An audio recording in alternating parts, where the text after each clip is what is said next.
Paz do Senhor, igreja.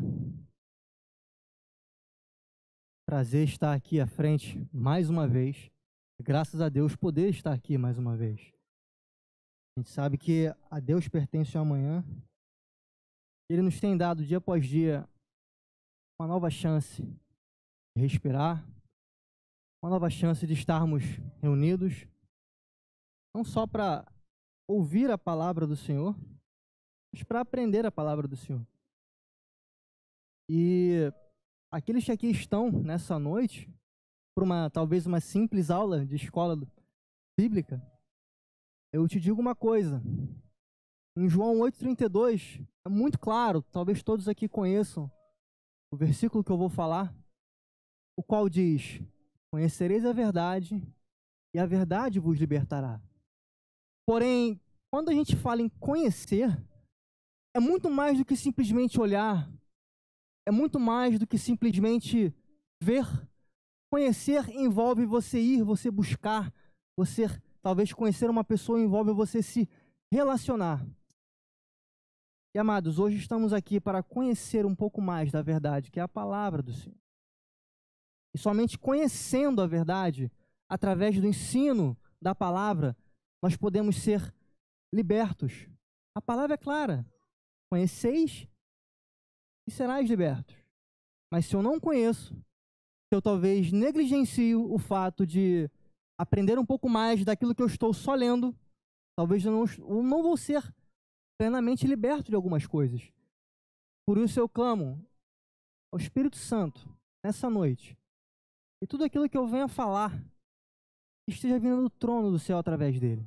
Porque não adianta eu vir aqui falar com vocês se o Espírito Santo não estiver falando no meu coração. Porque se tudo isso que eu falar não vier dele, será meramente informação. E talvez vocês voltem para casa da mesma forma que vocês vieram para cá. E esse não é o desejo do meu coração, não é o desejo do coração de Deus para vocês. Amém, igreja? Dado o início, dado minhas palavras iniciais, hoje a gente vai falar um pouquinho sobre o livro de Joel e o livro de Obadias. Um rápido resumo para a gente desenvolver. O tema da mensagem de Joel é basicamente falar sobre a vinda do dia do Senhor, onde ele vai estar pregando em Judá, para o povo de Israel. Ele vai falar sobre arrependimento, voltar-se a Deus, e qual é a consequência de, no dia do Senhor, você estar voltado a Ele. E o que vai te acontecer? Se você será julgado como todos, ou se você vai ter um lugarzinho especial. E o livro de Obadias, lá na frente, ele vai falar uma temática um pouco diferente. Ele já vai estar pregando para, especificamente, Edom, tá? O povo da descendência de Esaú. E ele vai estar trazendo uma profecia de julgamento a Edom. Ele vai falar também sobre as consequências dos atos daquele povo. Ele vai falar também sobre o julgamento do Senhor. E ele vai falar o que acontece agora numa outra vertente daqueles que não estão voltados para o Senhor. E qual vai ser o juízo deles. Esse é uma breve, posso dizer, uma introdução. E a gente vai falar agora especificamente sobre o livro de Joel. Amém, igreja? Deixa eu molhar a língua aqui que tá ressecando.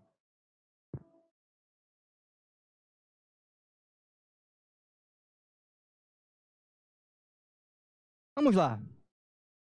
Joel ele faz nos refletir sobre um dia inevitável. Que dia inevitável é esse? É simplesmente a nossa morte? Não.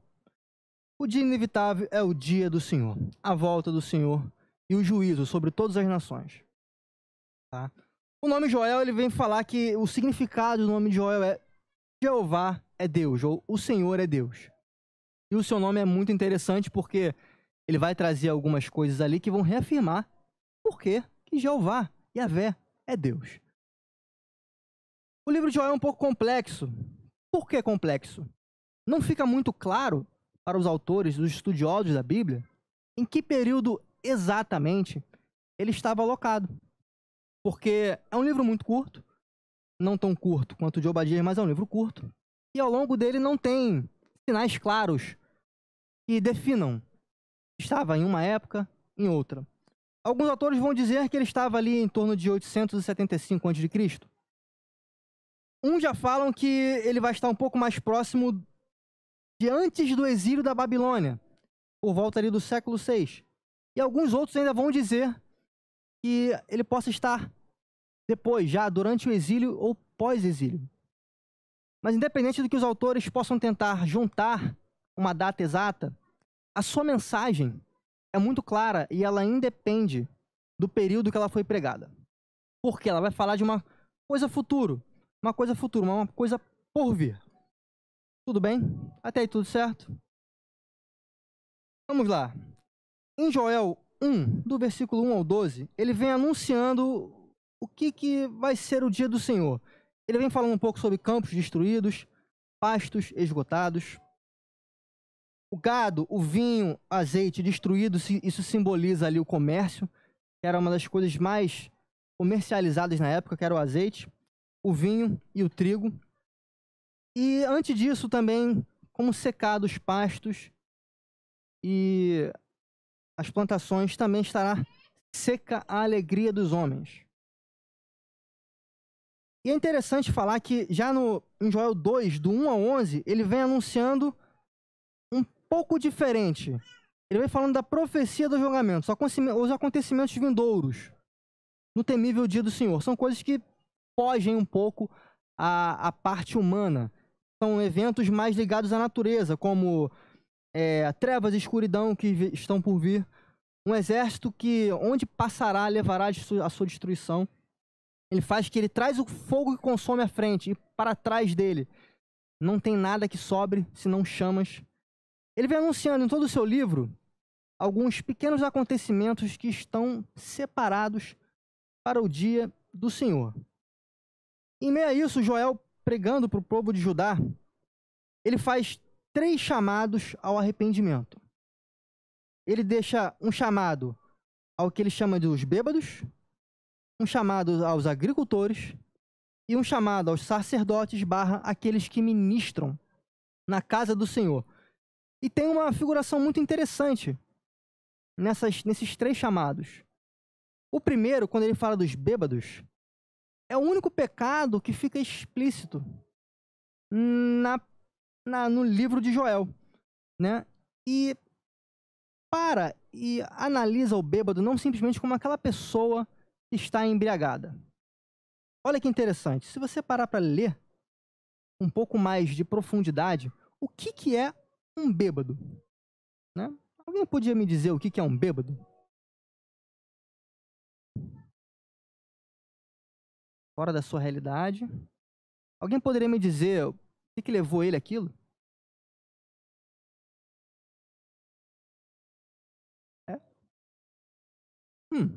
Essa parte química.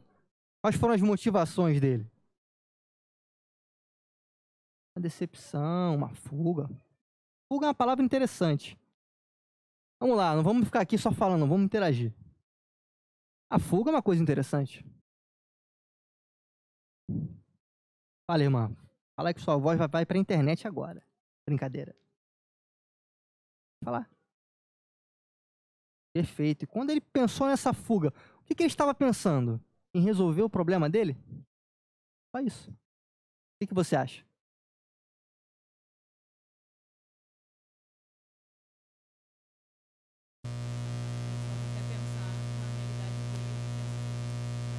Perfeito.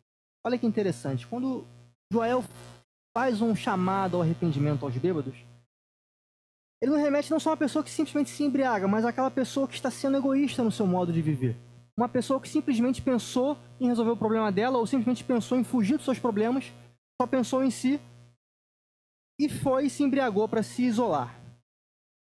Também, passando da parte egoísta, remete a pessoas que recorrem a outros meios para tratar os seus problemas, senão Deus.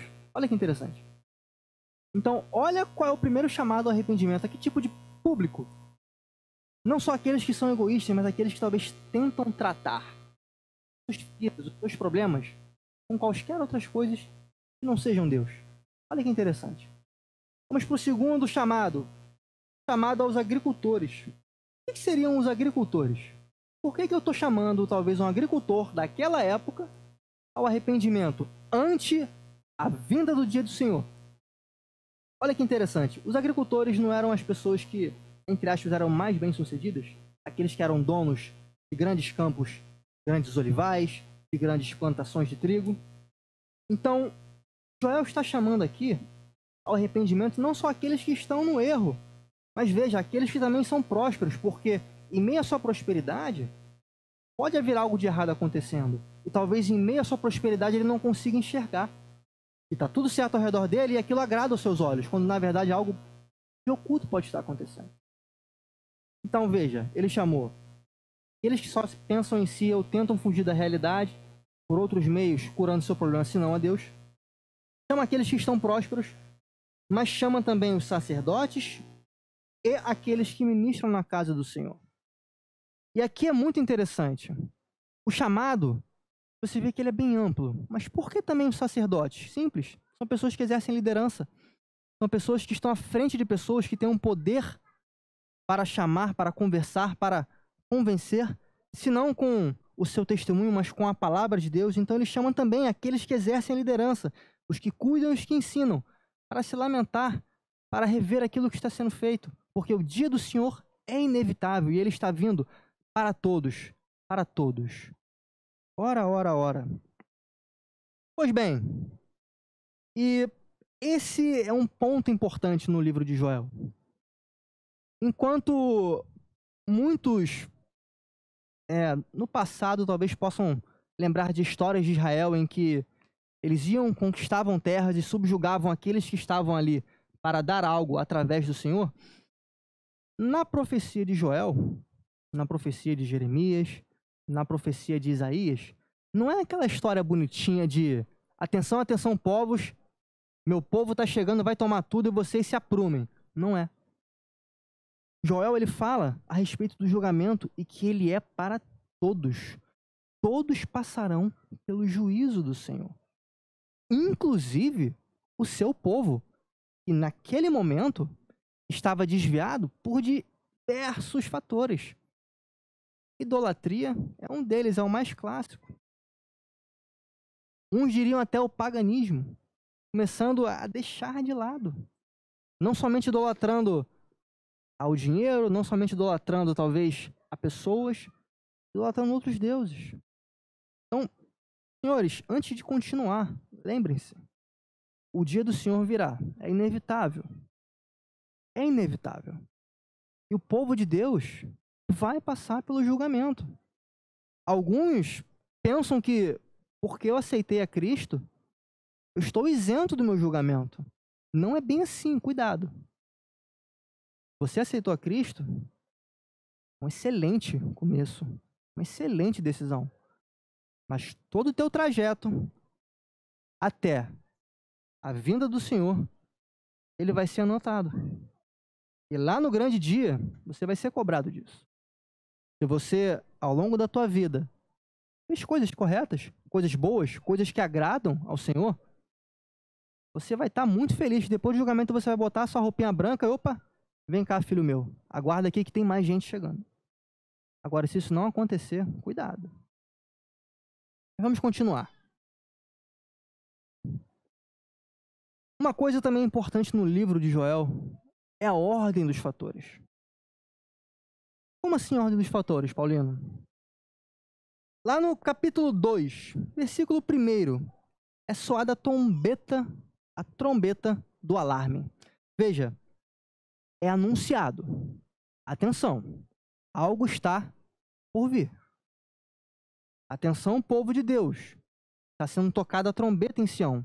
Todos prestem atenção. É o primeiro fato. Mais à frente, no capítulo 2, versículo 12, o profeta vem falando do chamado ao arrependimento. Prestem atenção, eu quero, por favor, que alguém possa ler para mim o versículo 12 do capítulo 2 de Joel.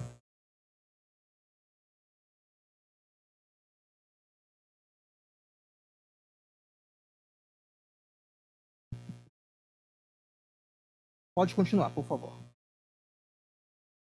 Agora mesmo, diz o Senhor, teves a mim de todo o vosso coração, e isso com jejuns e com choro e com pranto. 13, por favor.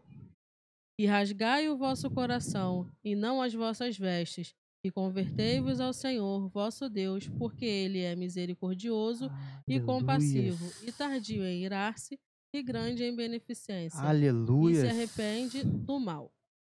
Ok. Perceberam um negócio assim, parece tão invisível, mas ele fala no versículo 13: rasguem o coração e não as vestes. Voltem-se para o Senhor, o seu Deus. Vocês têm noção do nível, da profundidade que o profeta Joel está chamando o arrependimento do povo? Eu acho que fica muito claro de que quando ele fala rasgue o coração e não as vestes, nada mais eu estou dizendo do que eu não quero que você se lamente só da roupa para fora. Eu quero o mais profundo do teu coração, que você se rasgue dentro dele, que você busque lá no fundo aquilo que você sabe que está errado e se arrependa.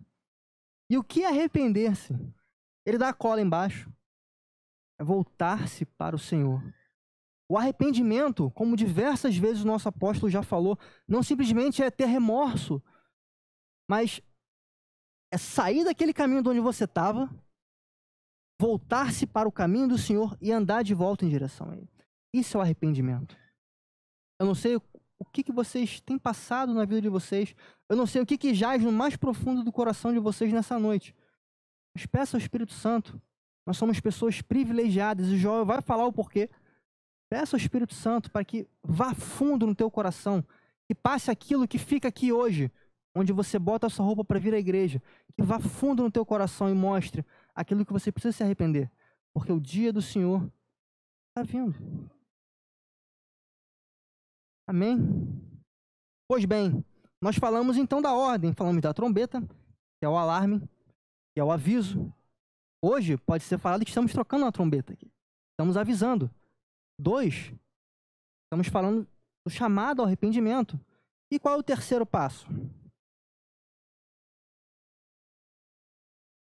O terceiro passo, depois do arrependimento, é o Senhor ter zelo, piedade e começar a fazer a restauração do seu povo.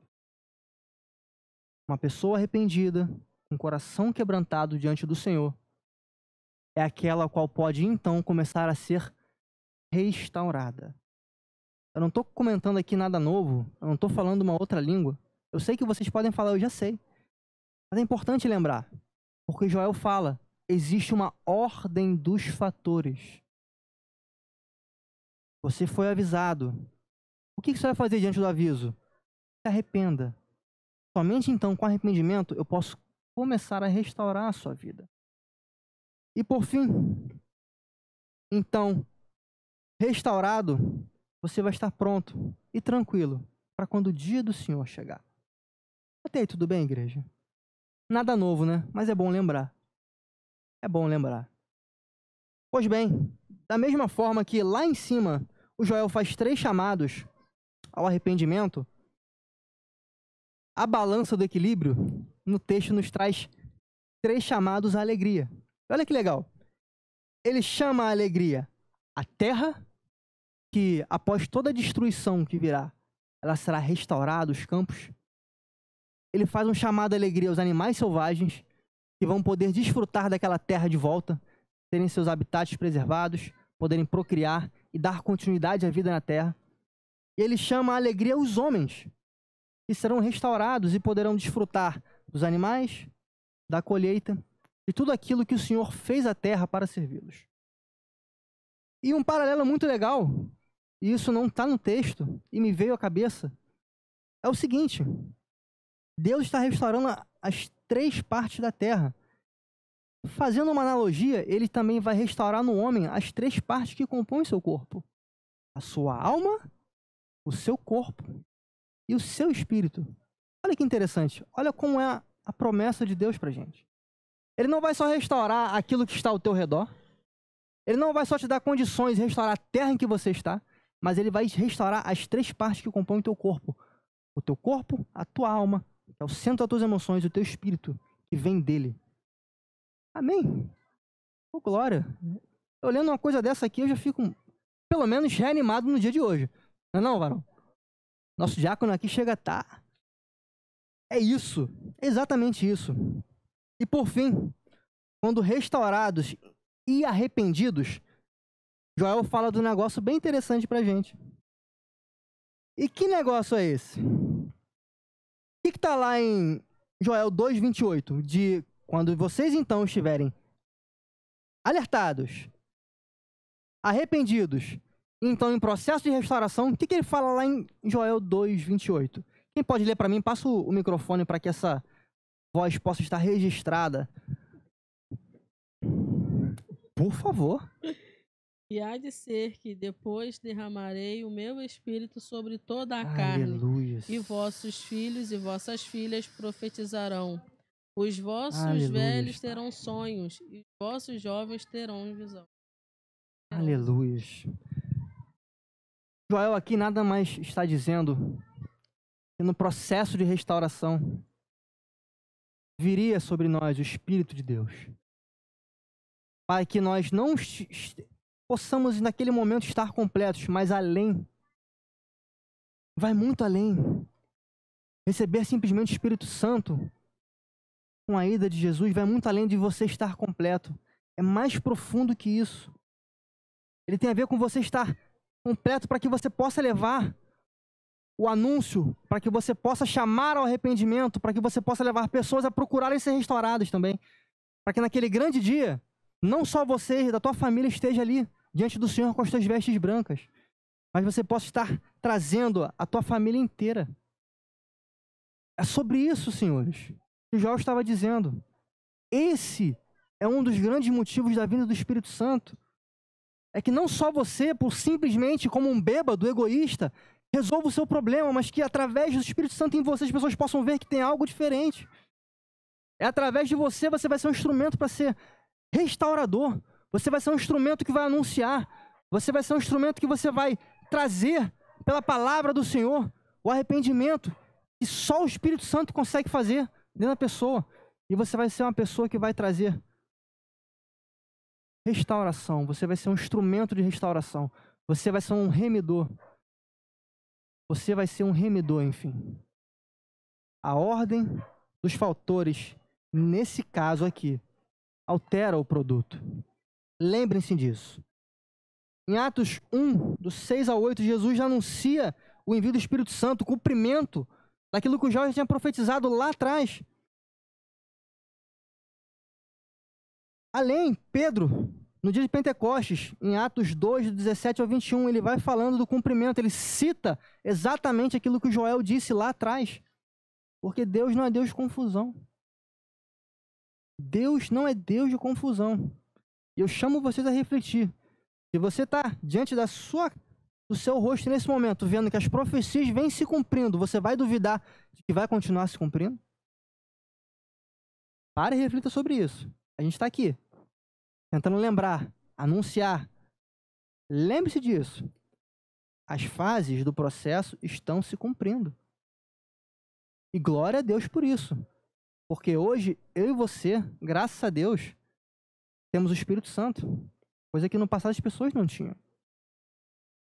Mas, infelizmente, alguns ainda ignoram. Certo, meu diácono? Infelizmente, as pessoas ignoram o Espírito Santo. Eu paro e penso. Olha, Jesus veio, o Messias veio, para iniciar o processo de restauração da humanidade. E ele fala, eu tenho que partir, porque se eu não partir, o outro não virá. Pô, peraí. Se Jesus me disse que ele precisava ir para Deus poder mandar o Espírito Santo, eu acho, no mínimo, que isso é importante. Concorda comigo? Eu acho que é importante. Não, o Messias estava aqui até hoje já, fazendo tudo e vida que segue. Nós já conversamos sobre isso. Jesus era um corpo físico na Terra. Ele tinha suas limitações do seu corpo. Por onde ele passava, Ele trazia a palavra, operava milagres. Mas as pessoas tinham que ir até ele. Tinham que estar sendo privilegiadas de estar no local onde ele passava. Ou melhor, elas tinham que se desdobrar de sobremaneira para ir até onde o Messias estava. E hoje nós não temos uma limitação do corpo físico, porque o Espírito Santo não tem barreiras do corpo. Hoje, quando você aceita Jesus, você tem disponível para você o Espírito Santo. A pastora tem o Espírito Santo. O nosso apóstolo tem o Espírito Santo. Todos aqui nós temos à disposição o Espírito Santo. Amém? Mas vamos fazer um fechamento do livro de Joel. Nós falamos que ele faz o anúncio, chama ao arrependimento e que após isso é feita a restauração. Os anúncios são os sinais para que o povo identifique a proximidade daquilo que está por vir. O arrependimento, ele mostra os níveis sociais, ele cita 3 tipos de classes diferentes em que mostra que o arrependimento tem que acontecer em cada uma delas. Após isso, e tão somente após isso, é possível vir a restauração. Ele profetiza sobre a vinda do Espírito Santo. E por fim, ele anuncia o julgamento. E aí eu quero deixar uma observação para a gente falar lá no final com vocês. Onde ele fala do julgamento, que chegará o grande dia, onde o povo do Senhor será protegido e guardado do inevitável fim. Porém, todos os outros povos, que não aqueles que o Senhor chamou pelo seu arrependimento e restauração, todos os povos serão julgados no vale de Josafá. Guarda esse vale, Vale de Josafá. O Vale de Josafá quer dizer o Vale da Decisão. Guarde isso aí, que no final do culto tem a cereja do bolo do Vale de Josafá. Amém? Alguém tem alguma dúvida quanto ao livro de Joel? Eu vou perguntar, mas não precisa responder. Alguém aqui leu o livro antes de vir para a aula? Isso, não precisa responder. Exatamente. Todo mundo já falou que sim. Todo mundo leu. Todo mundo está ciente do que eu estou falando. Aleluias. Mas vamos lá. Profeta Obadias. Tadinho de Obadias. O pessoal passa na Bíblia e às vezes nem acha Obadias. Se a sua Bíblia for pequenininha igual a minha, meu amigo, para você achar Obadias aqui, é papo de você ir no índice, olhar qual é a página e vir contando. E se tudo é mole, a página está colada e você fala que não veio. Porque é um capítulo. É muito pequenininho.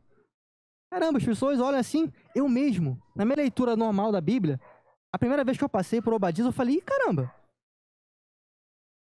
Rapaz, esse profeta aqui acho que falou pouca coisa, hein? É o menor dos menores. É tão chato que a gente vai conversar sobre ele aqui, eu não vou nem falar capítulo, eu vou falar só o versículo.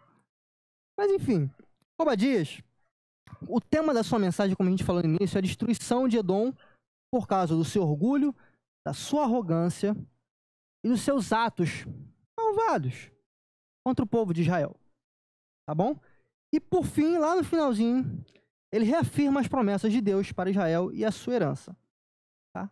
Obadias significa servo de Deus, é um nome muito comum na Bíblia. Aqui na minha Bíblia de estudo, ele fala que tem diversos Obadias. Tá? É um nome muito comum, porque é um servo de Deus. Eu acho que é um privilégio você se chamar de servo de Deus. Eu botaria o nome do meu filho de Obadias. Mas não vai ser Obadias, pastor. Vai ser um outro nome. Vai ser quase. É quase. Mas não vai ser, pelo menos o primeiro, não sei. Mas significa servo de Deus. Os estudiosos que gastaram um bom tempo se aprofundando dizem que a maior probabilidade do período em que Obadias estava profetizando é ali próximo ao ano de 605 a.C., algo entre 605 e 586, que é no período onde começou a vinda da Babilônia para destruir e levar o povo de Israel cativo. Então, grande parte das referências, inclusive, que me passaram, que eu olhei aqui, inclusive a Bíblia de Estudo da NVI fala nesse período. Tá bom? E uma passagem que reafirma esse período histórico é em Obadias 11, 11, lembra que é já o versículo, hein? Está associando os estrangeiros, né, que ficavam olhando e zombando aos babilônios. Então, é o que nos dá ali a maior certeza de ser próximo ao período babilônico. Tudo bem?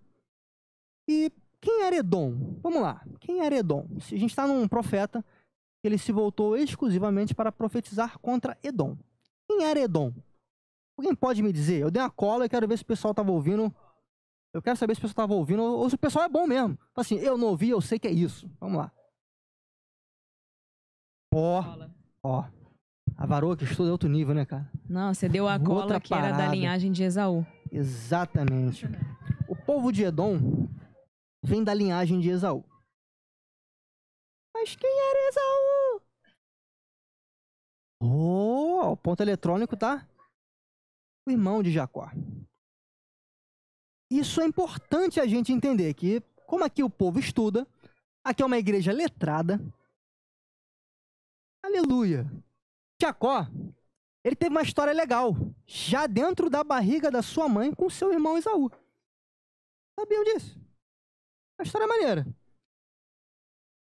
Gênesis 25, do 22 ao 23. Vamos ganhar um tempo, a gente não perde tempo aqui, a gente ganha um tempo. Olha que legal. Está em Gênesis 25, do 22 ao 23.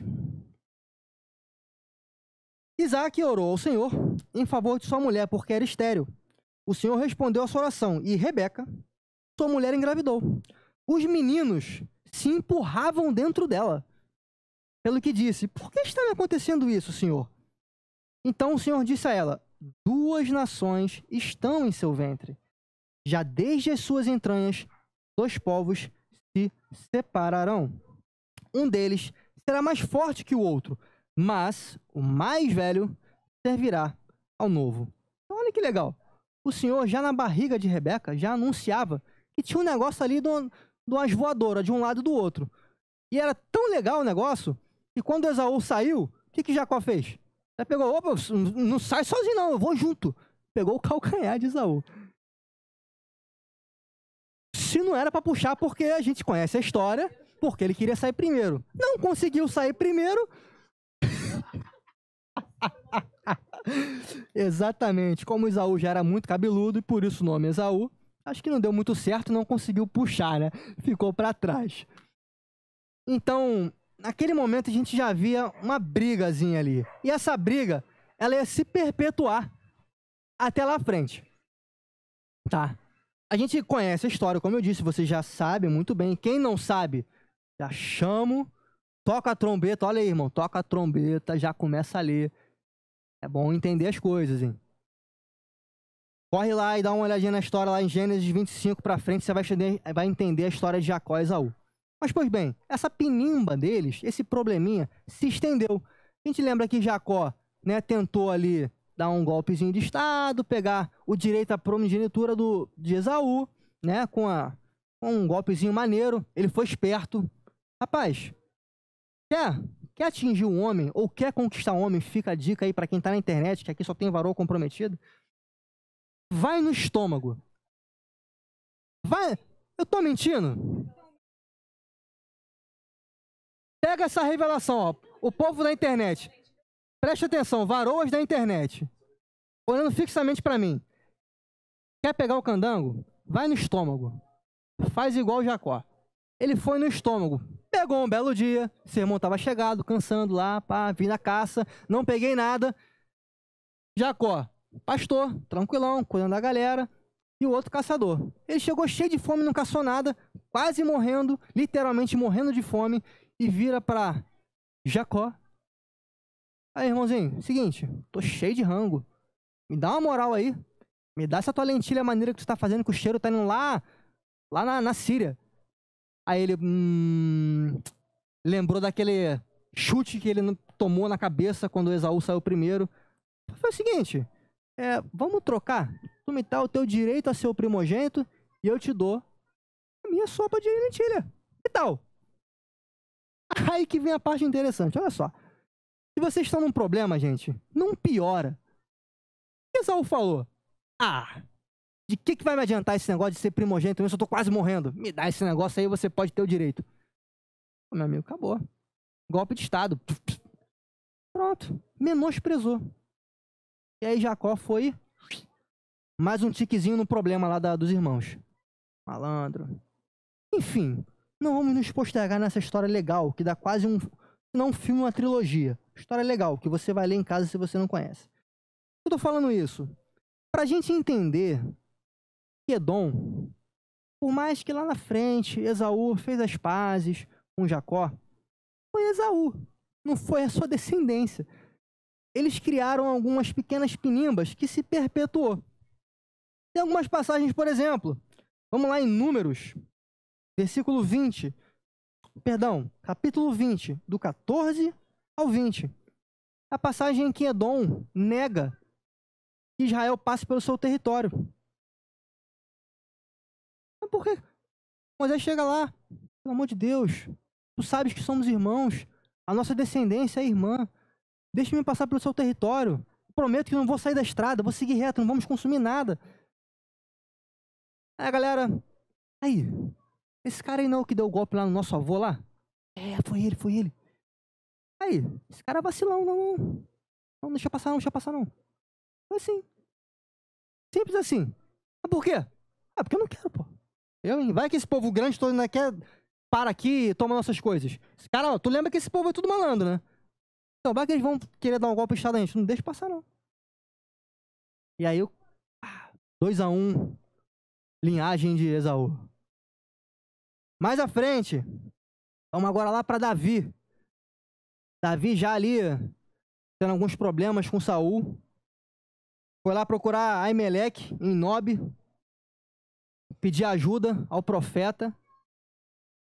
E aí, no meio daquele negócio, me ajuda, você tem algum pão aí? Não, a gente só tem pão sagrado. Você pode estar comendo, mas o pessoal tem que estar consagrado. Aí, enfim, aí começou, aquela ideia maneira. Aí tinha um edomita só assim, ó.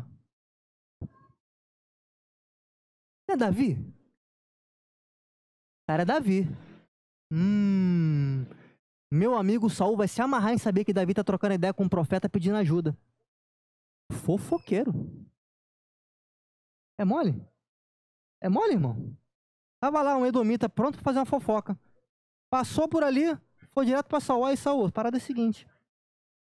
Davi tava falando com a Aimeleque lá, pedindo ajuda, pediu comida e pediu uma espada ainda, uma espada de Golias. E os caras deram. Se liga aí, ó. Opa, show. Faz o seguinte, ô edomita, que se chamava Doeg. Chama aí esse Aimeleque que eu quero trocar ideia com ele. E aí chamou o profeta, atenção, sentido cobrir, cadê o cara? Não vou falar. Mata todo mundo. Mas senhor, profeta. Como é que eu vou matar um profeta? Quer não? Faz o seguinte, Doeg, tu que é o fofoqueiro, pega e mata todo mundo. Opa, fechou. Pronto. Mais um edomita passando o cerol, sem dó nem piedade, no povo de Israel. Então você perceba que a profecia que está no livro gigantesco de Obadias não é à toa, porque ao longo dos anos, os edomitas e os israelitas, eles tiveram muitos problemas. Não só de derrota para Israel, não, muito pelo contrário. Lá na frente, a gente vai ver que Davi tem uma batalha com a vitória superiormente assim, bizarra em relação aos edomitas, matam muitos. Então fica nesse lá, toma lá da cá. Então tinha um certo, vamos usar a palavra popular, um ranço. Vamos usar o ranço para cair na linguagem popular. Tinha um ranço. Pois bem, dado esse carinho especial de Edom com Israel, Obadias, Jeremias e Ezequiel trouxeram mensagens anunciando o juízo de Edom, sendo que a linguagem que era muito semelhante dos profetas era de Obadias e de Jeremias. Inclusive, era tão semelhante que alguns autores consideravam como eram um inspirando o outro ou falando a mesma coisa. Por isso, inclusive, lá em cima, quando eu falei sobre o tempo em que Obadias estava profetizando, eles definiram essa data, porque a linguagem era muito próxima com a de Jeremias, que também era contemporâneo dele. Tudo bem? Até aí tudo certo? E olha que legal. o ato mais próximo de um problema de Edom e Israel da vida do profeta Obadias foi justamente o fato de, durante a destruição de Jerusalém pelos babilônios, o povo de Edom se alegrou. Ele se alegrou. Era como quem ficasse de fora assim, é isso aí, arrebenta com eles, destrói tudo até a fundação. Olha que interessante, o evento mais próximo da vida do profeta Obadias, dessa pequena pinimba entre Edom e Israel, foi justamente a destruição de Jerusalém. Isso está muito claro lá em Obadias 1, né? Só tem um, do 11 ao 13. É tão interessante que não somente nessa passagem, mas o Salmo 137 nos relata que os edomitas estavam torcendo para a total destruição de Jerusalém. Senhor, não deixe passar em branco os edomitas que torciam para a destruição até das nossas fundações. Salmo 137. Está lá. Por fim, uma outra curiosidade que vale a pena vocês ouvirem. Vocês sabem quem era um descendente de Edom já nos tempos de Jesus? Alguém arriscaria dizer? Tirando o nosso apóstolo que foi revelado por Deus essa tarde, o nome, mas alguém chutaria? Alguém quer arriscar? Uma pessoa que já estava contemporânea a Jesus, que tinha descendência edomita. Vou dar uma cola. Ele era meio edomita, meio judeu. Que colazinha sem graça, né? Alguém gostaria de pensar, falar? Não. É um bom chute, Judas. Aí ia ser sacanagem, né? Aí os caras iam estar na batalha, na vitória eterna, né? Até a vida de Jesus. Aí ia ser, poxa. Não, mas não é Judas. Papai do céu não deu esse gostinho. Curiosidade. Mais alguém?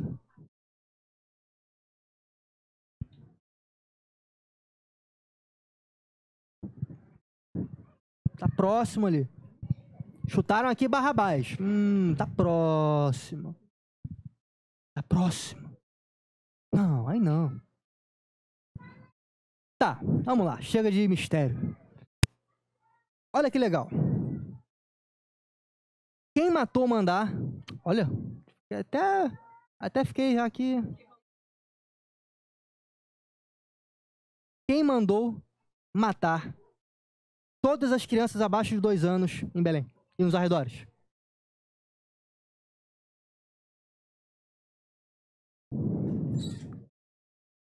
O grande Herodes. Grande Herodes.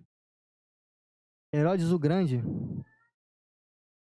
com a sua descendência, metade edomita, metade israelita,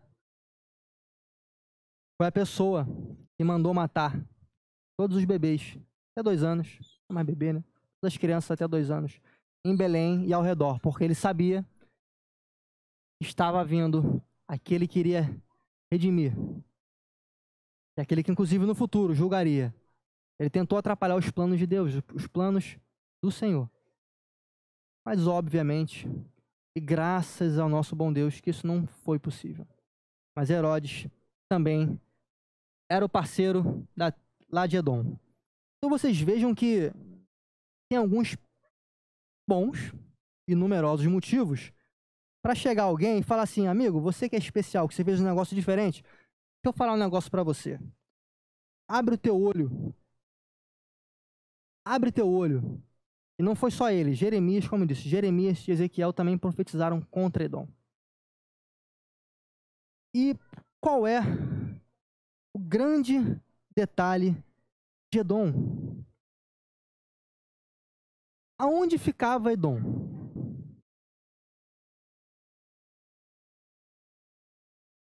Alguém já soprou legal. Era um povo que morava nas montanhas. E tinham o prazer de se gabar das suas fortalezas, dos seus feitos, depositavam toda a sua confiança aonde seus braços alcançavam. Esse era o povo de Edom. Um povo em que fazia muitas maldades contra os israelitas. Um povo extremamente arrogante. E aí vem um jovem simples e fala que o dia do Senhor virá. E que toda a sua descendência ia ser extinta como consequência dos seus atos para com o povo de Deus. Para ouvir isso com calma. A mensagem que fica muito clara para a gente na profecia contra Edom é que Deus não deixa impune. Eu vou repetir. Deus não deixa impune aqueles que tramam o mal para o seu povo. Porque era isso que os edomitas faziam, não era? Tramavam, ciladas, se alegravam na desgraça. E ele se opõe aos orgulhosos. Deus se opõe aos orgulhosos. Deus se opõe àqueles que se refugiam nas fortalezas que seus braços podem construir. Ele se opõe. Tem um exemplo mais claro que isso? Eu acho que não tem. Veja, os dois livros, eles têm algo em comum. É falar do dia do Senhor. Porém, são focos diferentes. Enquanto Joel anuncia Judá a um povo que sabia da verdade, sabia dos mandamentos, e que simplesmente era necessário que eles se voltassem ao Senhor. Por outro lado, Obadias profetiza para um povo que sabia também da existência do Senhor, mas que ele fazia exatamente o contrário. Ele tentava medir forças, tentava acabar pelo seu simples prazer por mágoas do passado. É muito complicado e eu chamo você a refletir sobre isso. Onde essa mensagem nesse momento se encaixa na tua vida? Será que você seria como o povo de Judá, ouvindo Joel, sendo relembrado de coisas que você fez ou deixou de fazer? Sendo talvez relembrado de coisas que caem no teu esquecimento, que está no mais profundo do teu íntimo e você não lembra, que você precisa se arrepender? Ou será que simplesmente você é como o povo de Edom nesse momento? Em que tem confiado a força dos teus braços apenas como teu refúgio? Talvez você seja uma pessoa que nesse momento tem maquinado o mal de alguém por algum problema do passado. Todos nós temos problemas. Todos nós já tivemos problemas. Todos nós já tivemos desentendimentos. O que você tem feito com eles nesse momento? Você tem sido como o povo de Edom, que a cada momento se alegra quando alguém cai? Que a cada momento se alegra ou maquina o mal daqueles que estão prosperando ao seu redor? Será que você tem sido como um edomita? Pare e pense. Todos nós temos nossos problemas e defeitos. Reflita nessa noite. Não saia daqui sem pensar nisso. Porque o dia do Senhor virá e é o que nós temos falado a todo momento, nessa aula. Ele virá como a gente menos esperar. E talvez no toque da trombeta seja tarde demais. Normal, eu vou falar aqui, pelo menos dos brasileiros. É cultural nosso a gente deixar tudo para cima da hora. Quanta gente às vezes está em casa em dezembro, ali pronto para comprar os seus presentes de Natal e espera até o dia 24 às 10 horas da manhã para ir lá comprar. Deixa para cima da hora fazer aquilo que você já sabia, que às vezes você está de férias em casa, você podia ir lá no shopping vazio comprar aquilo que você queria. Aí você, não, para depois. Para depois. Ponto Eletrônico falou aqui, ó, um exemplo maravilhoso, imposto de renda. A pessoa não, ela sabe que existe. Tá lá no fundo, ela sabe que tem que fazer a declaração de imposto de renda. Eu profetizo que em nome de Jesus todo mundo aqui faça declaração de imposto de renda, porque aleluias, aleluias, eu profetizo que todos estejam na alíquota máxima, porque quem tá no máximo de alíquota são os que mais ganham. É o que mais ganha, gente. Amém? Pensem nisso. Pensem nisso. Ah, estão tirando muito de mim. É porque você tem muito. Pensa aí, meu amigo. Reflita sobre isso. Como imposto de renda. Você tá lá, espera pro último dia. E aí, no último dia, o que acontece? Um monte de gente quer fazer. E trava tudo. E aí você não faz e você fala, caramba, internet sem vergonha. Ah, traquinas. Estou muito chateado. Não é essas palavras que vocês usam? Eu espero que sim. Catapimba. Já era. Sabe o que vai acontecer? Você vai pagar a multa. Aquela chance que você tinha de restituir, a bênção que você tinha para ser restituída, agora vai ser cobrada para você. Vai pagar uma multa por isso. Então, olha como o tempo, como a ordem é fundamental. Eu lendo esses textos aqui, eu tive que parar pelo menos umas 3 vezes para refletir sobre a minha vida. Porque essa é a parte legal. Tudo que a gente está falando aqui, na verdade, é primeiro falado para a gente. Já pensaram nisso? Eu tenho certeza que os homens e mulheres que aqui já estiveram ministrando a palavra, eles sabem do que eu estou falando. E quando você lê, a primeira coisa que você tem que fazer é refletir aquilo dentro de você. Então, eu no mínimo umas 3 vezes. O pessoal ficar brincando, né? Você teve mais tempo para estudar. Eu tive mais tempo para ficar pensando em tanta coisa errada que eu estava fazendo. E tive a oportunidade de consertar. Então, reflitam, amados. Reflitam. A quem hoje vocês estão precisando ouvir? A Joel ou a Obadias? Esses são os nossos 2 livros.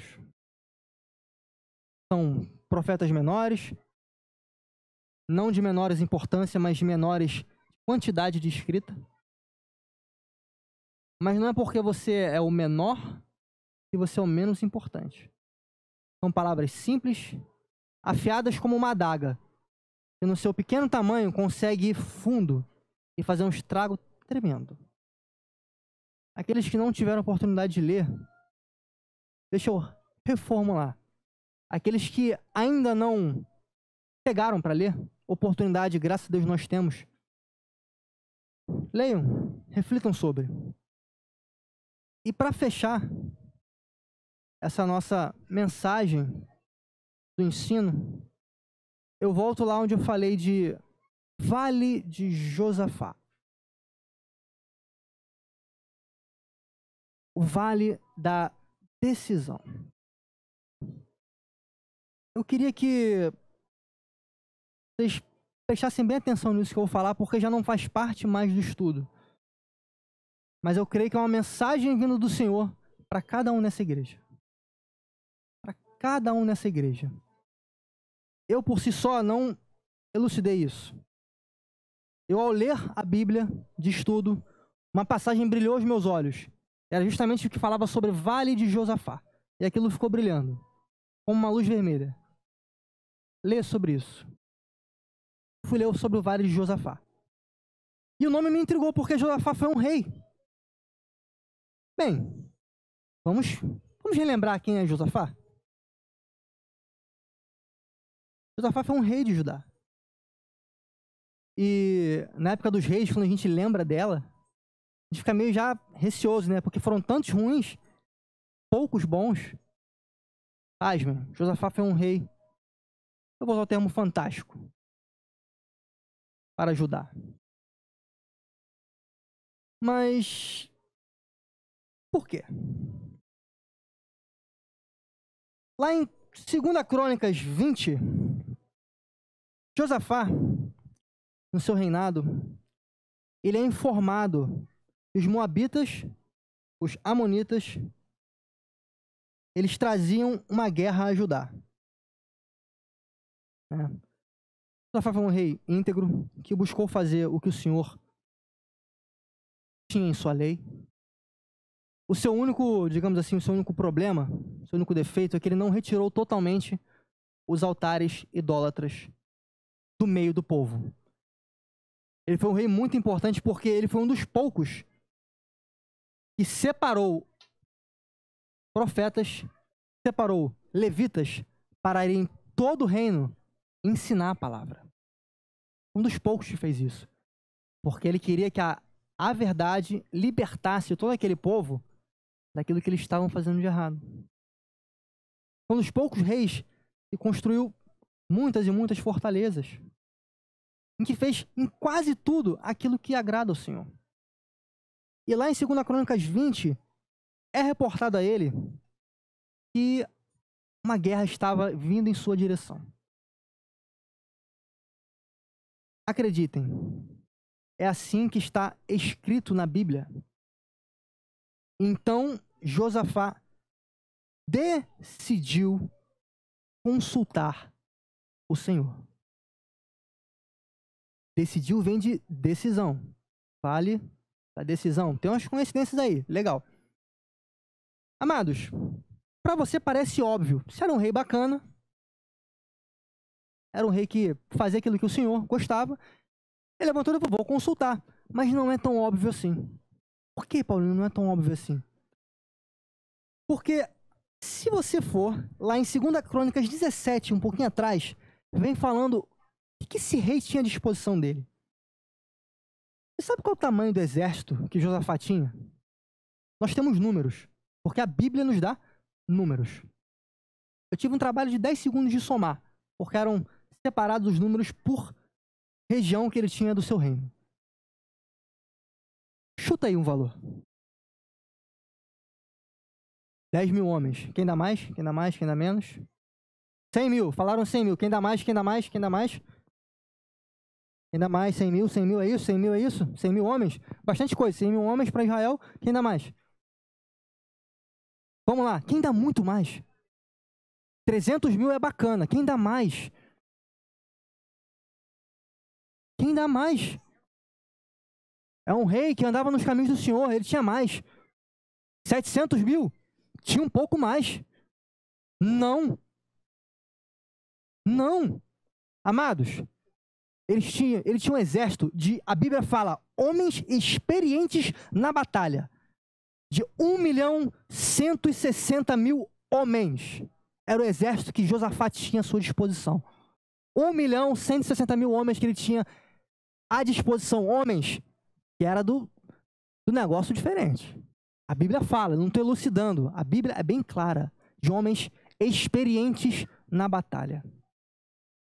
E esse homem olha para o seu reino, cheio de fortalezas, fazendo tudo que agrada ao Senhor. Ele fala, está vindo guerra. Senhor, eu, por mim mesmo, não consigo derrotar a batalha que está por vir. Eu consulto a Ti, Pai, o que fazer? Eu me humilho diante do Senhor e falo, me dá o Teu plano perfeito. Aleluia, era bacana, tô chubela. Ele sabia que o braço dele não era o suficiente. Ele só tinha tudo aquilo porque o Senhor fazia ele prosperar. Porque ele fazia o que o Senhor gostava. E antes ele olha para trás e fala, tudo isso é meu, esses homens todos são meus, eu não quero que ninguém morra à toa. Eu quero o melhor plano. Quantos de vocês fariam isso, irmãos? Quantos? Quantos fariam? Olhar para o que você tem e falar, não, eu consigo. Eu consigo fazer. Tem um homem com um exército de 1.160.000. Eles perdeu um soldado sequer a mais, fazendo aquilo que era errado. Por isso que ele decidiu consultar o Senhor. Por isso está escrito decidiu. Porque ele, em meio ao que ele podia fazer, ele decidiu não fazer aquilo que era da sua vontade, mas que era da vontade do Senhor. E nessa batalha, que estavam vindo os amonitas e os moabitas, vocês sabem o que aconteceu?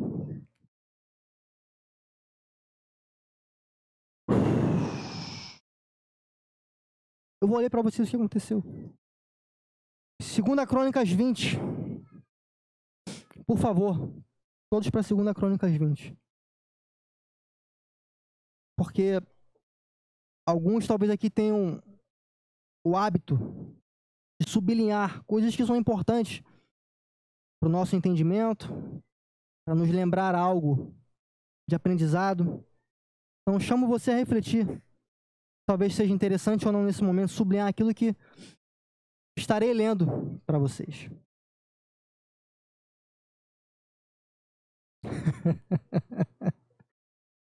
Ai, meu Deus do céu.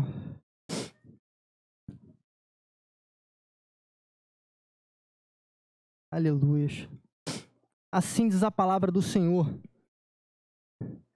E nesse momento, eu gostaria de pedir que todos vocês ficassem de pé. E vocês vão entender o porquê. Fica atento aí na música aí, por favor.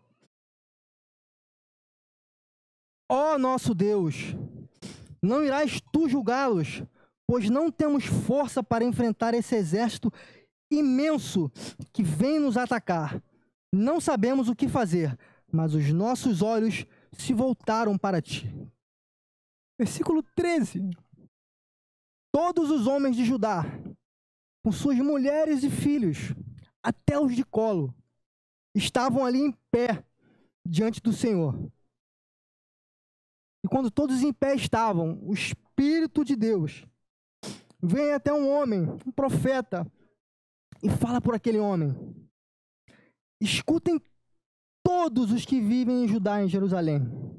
Assim lhes diz o Senhor: não tenham medo, nem fiquem desanimados por causa desse exército enorme, pois a batalha não é de vocês.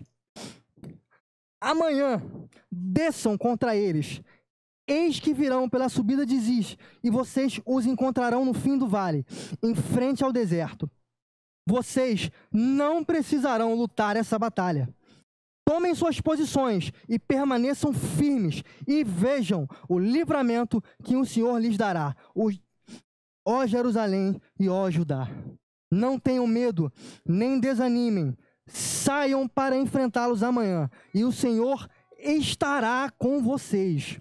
E vai Josafá e fala para o seu povo, depois de prostrar o seu rosto em terra. Então ele vai e chama levitas. Sim, ele chama levitas para poder ir à frente do seu exército cantando.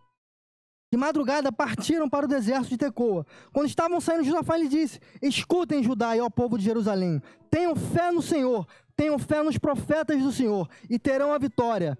E depois disso ele nomeou levitas, homens que temem ao Senhor, para louvarem pelo esplendor de sua santidade, que iam à frente do exército. E eles iam cantando, presta atenção nisso que eles iam cantando: deem graças ao Senhor, pois o seu amor dura para sempre. O seu amor dura para sempre. Você tem noção de que você está numa batalha, indo à frente em direção a um exército gigantesco, e pessoas cantando, louvando o nome do Senhor, agradecendo?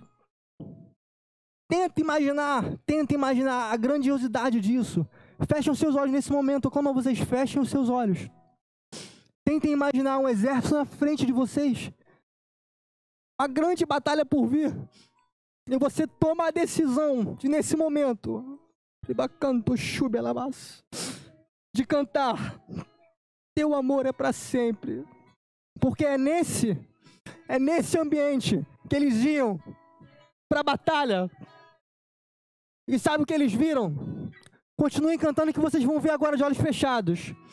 Eles viram o Senhor falar a esse povo. Quando começaram a cantar e entoar louvores, o Senhor preparou uma emboscada contra os homens de Amon, que estavam invadindo Judá, e eles foram derrotados. Os amonitas e os moabitas atacaram os montes de Seir. Eles entraram em total confusão. Um atacava o outro. Quando os homens de Judá foram para o lugar de onde se havia estava o deserto, e olharam aquele exército imenso no chão, viram somente cadáveres. Ninguém havia escapado. Ninguém havia escapado. Seu amor dura para sempre. E a batalha que o Senhor, igreja, falou que tomou à frente de vocês, vocês vencerão. Mas não simplesmente será uma vitória em que vocês vão ter que lutar, não. porque Ele lutará a vitória de vocês. Assim diz o Senhor a essa igreja essa noite. A batalha em que eu falei, meu filho, que você tem que ir, eu estou contigo. E você não vai precisar levantar a tua espada, então somente se posicione, desça até onde eu mandei você descer, e você verá a derrota dos teus gigantes que estão se levantando contra ti. Nenhum gigante irá se levantar ao povo de Deus. Nenhum gigante irá se levantar a ponto de ficar em pé, porque o Senhor, Yahvé, Jeová, o nosso Deus, é poderoso para destruir e derrubar qualquer gigante que se levante contra vocês. E tem um detalhe nessa história. Tem um detalhe. Vou falar para vocês agora. Josafá e seus soldados foram saquear os cadáveres e encontraram entre eles grande quantidade de equipamentos e roupas e de objetos de valor. Passaram 3 dias saqueando, mas havia muito mais do que eles podiam saquear e levar. Saibam, quanto maior for a batalha, maior a vitória que Deus vai dar para vocês. Eu vou repetir, igreja. Quanto maior for o gigante que se levante diante de vocês, maior será o despojo que você vai encontrar atrás dele, porque ele pode estar na tua frente, tapando tudo que você não está vendo, mas o que está abaixo dele é muito maior do que você pode sequer carregar. Você vai passar 3 dias voltando e recebendo as suas bênçãos e não vai ser o suficiente, porque haverão muitos mais para você pegar. Amém, igreja? Eu profetizo que nesse momento, essa igreja, que ao se deparar com gigantes, saque a sua espada, tome seu posicionamento, porque se o Senhor te chamou para derrotar gigantes, gigantes você derrotará. E não há ninguém, e não há nada que possa fazer vocês caírem, porque o Senhor está com vocês, igreja. Essa é a palavra que Ele traz a vocês. Eu bendigo o Senhor e te louvo, Pai, por todas as oportunidades que o Senhor nos dá. Senhor, obrigado porque temos visto, Pai, gigantes, Pai. Temos visto gigantes se levantar, mas, Senhor, Tu tem aberto os nossos olhos e tem nos mostrado que o Teu exército, Pai, está atrás de nós e que nada nessa terra vai nos fazer submergir, Pai, quando estamos no centro da Tua vontade. Sim, Papai, fale aos nossos corações, que toda amarra, Pai, em nossos braços, que toda venda em nossos olhos seja quebrada agora em nome de Jesus, para que possamos ver e entender claramente que a Tua voz, que o Teu comando é esse, de estarmos naquele lugar, naquele local, esperando para ter uma grande vitória, sem perdas e muito pelo contrário, com grandes espólios, Pai. É o que eu profetizo sobre essa igreja. Já te agradeço pela oportunidade, Senhor. Em nome de Jesus. Glória a Deus. Amém, pastora. Glória a Deus, que o amor dele dura para sempre, as misericórdias dele não têm fim. Eu queria... Não tem nada para acrescentar, né, na palavra que foi lida. Vocês podem se sentar só um pouquinho. Não tem nada para acrescentar na palavra que foi lida, que foi explanada. Paulino, hidrate-se. Mas eu queria só chamar a atenção de vocês para algo muito precioso. Ele falou que realmente os 2 livros, ele fala sobre o grande dia do Senhor. E é algo muito importante. Todo o Velho Testamento aponta para Jesus. Desde Gênesis até Malaquias, a gente tem visto, a gente tem falado isso, de vez em quando eu venho e repito, né? Todo o Velho Testamento. É uma história linda, maravilhosa, a gente, né, revive quando a gente lê, quando a gente estuda. E todo o Velho Testamento aponta para Jesus. E muitas vezes aponta para os acontecimentos do fim. Se não apontam para a primeira vinda de Jesus, apontam para a segunda vinda de Jesus. Mas apontam para Jesus. E eu queria que você abrisse a palavra do Senhor lá em Mateus. Mateus capítulo 25, versículo 1 a 13. Eu vou ler bem rapidamente. Pastor, a gente está lá em Joel e Obadias. Você vai falar em Mateus? Exatamente. Acontecimentos do fim. Mateus 25 fala... Jesus, ele, ao longo dos seus ensinos, ele gosta de trazer muitas parábolas para fazer comparações e ensinar o reino de Deus. E em Mateus 25 ele fala: então o reino dos céus será semelhante a 10 virgens que, tomando as suas lâmpadas, saíram ao encontro do esposo. E 5 delas eram prudentes e 5 loucas. As loucas, tomando as suas lâmpadas, não levaram azeite consigo, mas as prudentes levaram azeite em suas vasilhas.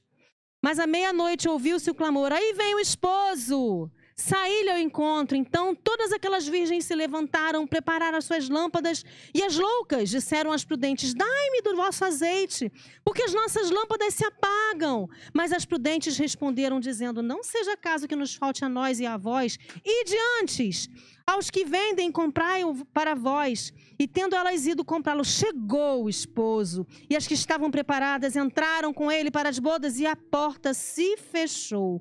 E depois chegaram também as outras virgens, dizendo: Senhor, Senhor, abre-nos a porta. E ele respondendo disse: em verdade vos digo que não vos conheço. Vigiai, pois não sabeis o dia nem a hora em que o Filho do Homem há de vir. Joel falou que derramar-se-ia, né, o Espírito Santo sobre toda a carne. Essas virgens aqui simbolizam a igreja. E o azeite é o Espírito Santo. O Espírito Santo está disponível para todos. Mas tem gente que não está percebido disso. Não terá arrebatamento sem azeite. Não terá virgens prudentes sem azeite. O azeite será derramado sobre toda a carne. Mas toda a carne vai ter? Não. Está disponível para todos nós. Vigiai, pois, não sabeis o dia nem a hora em que o noivo há de vir. Nós estamos vivendo esses dias dos últimos acontecimentos. O grande dia do Senhor está próximo. E às vezes tem gente que fala: ai, mas o Apocalipse é um livro que dá medo. Uma vez a Júlia me falou assim: mas o Apocalipse é um livro que para uns pode ser de terror, para outros pode ser de aventura. Eu acho o Apocalipse um grande livro de aventura, maravilhoso, que termina com as bodas do Cordeiro.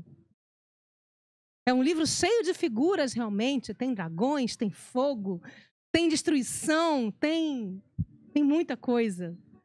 Tem anjos, serafins, querubins, tem trono, tem coroas. É um livro cheio de maravilhas do Senhor. Mas para aqueles que não estão apercebidos, para aqueles que estão como os embriagados, que precisam ser despertados, pode se revelar como um grande filme ou um grande livro de terror. Porque vai ser o grande e terrível dia do Senhor. Vigiai, pois. Várias vezes o Apocalipse fala: aquele que tem ouvidos, ouça o que o Espírito diz às igrejas. E o Espírito diz hoje às igrejas. E o Espírito diz hoje à igreja, ao Ministério Apostólico Goel: vigiai. Vigiai. Não é ameaça, queridos, é amor. O óleo está sendo derramado. E eu convido a cada um de vocês: seja uma virgem prudente, aquela que vai se encontrar com o noivo, e que quando a grande trombeta for tocada, aleluia, o grande chofar do Senhor, nós estejamos prontos, preparados, aptos, pronto para, em condição de subir com o noivo. Eis que derramarei sobre vós o meu espírito. Vossos filhos e vossas filhas profetizarão, os vossos velhos terão sonhos, os vossos jovens terão visões, e sobre os servos e servas, naqueles dias, derramarei o meu espírito, e mostrarei prodígios no céu, na terra, sangue, fogo, colunas de fumaça. O sol se converterá em trevas e a lua em sangue, antes que venha o grande e terrível dia do Senhor. E será que todo aquele que invocar o nome do Senhor será salvo.